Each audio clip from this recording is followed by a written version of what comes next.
Allahu, Allahu, Allahu, Allah. Allahu, Allahu, Allahu, Allah. نحمده ونصلي على رسوله الكريم أما بعد. Assalamu alaikum wa rahmatullahi wa barakatuh. Now carrying on from the previous video, the story of Prophet Ayoob alayhi salam. Now this story is a magnificent example of patience, gratitude and having firm trust in Allah. Allah had blessed Prophet Ayoob alayhi salam with many blessings. He was healthy, he had abundance of wealth, he was blessed with many children, he was a leader in his community and he was very well respected. He also owned a large amount of land, until one day Allah took all of this away from him. Firstly, his wealth was taken away from him. Everything he owned had perished. Shaitan came to him in the form of a human and said, "Look what your prayer is doing for you. What kind of Lord is this?"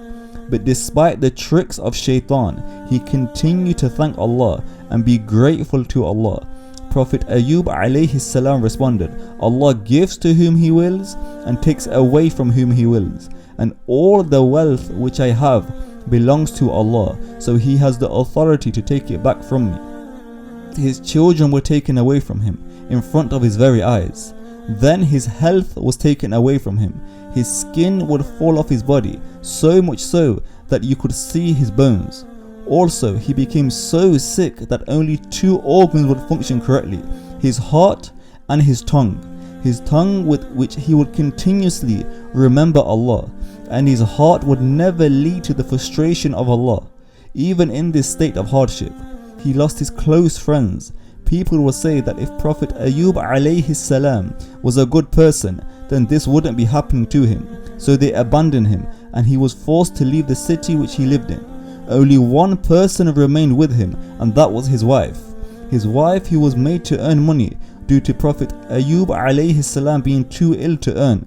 She began to cook for people, but eventually no one would buy food due to the fear of being infected. She asked Prophet Ayoob alayhi salam to ask Allah to cure him. He replied, "How long did Allah grant me blessings for?" She replied, 80 years or so. So Prophet Ayoob alayhi salam replied, "Until 80 years have passed, I'm too shy to ask Allah." Eventually he made dua to Allah for cure. He was instructed, "Hit your foot on the ground and water will begin to gush forth from it, and then drink the water and wash your body with it. It would cure your inside and cure your outside." He was cured. Regardless of the situation of Prophet Ayoob alayhi salam, he had full trust in Allah and had contentment with the plan of Allah. We should also try to adopt this positive mindset. My dear brothers and sisters, this is the last video of the series. May Allah make this a means of bringing us strength in times of hardship and bring us closer to Allah. Ameen.